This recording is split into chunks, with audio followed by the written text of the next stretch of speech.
I am the Tofu Golem. Please enjoy the video.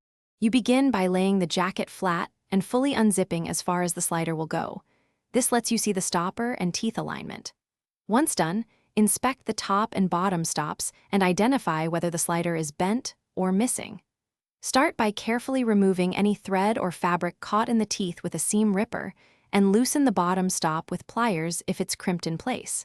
Make sure to keep the removed parts organized for reassembly.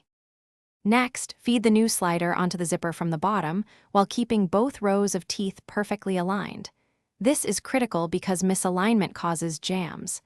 If the old slider is still attached, carefully remove it by widening its gap. If missing, slightly open the teeth to accept the new slider.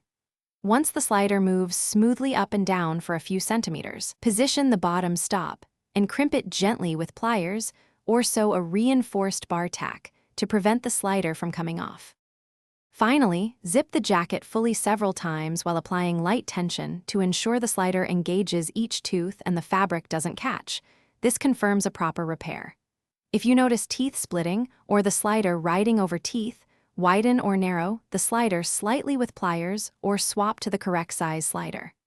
One key troubleshooting tip: if the pull still separates teeth, remove the slider and test teeth engagement directly.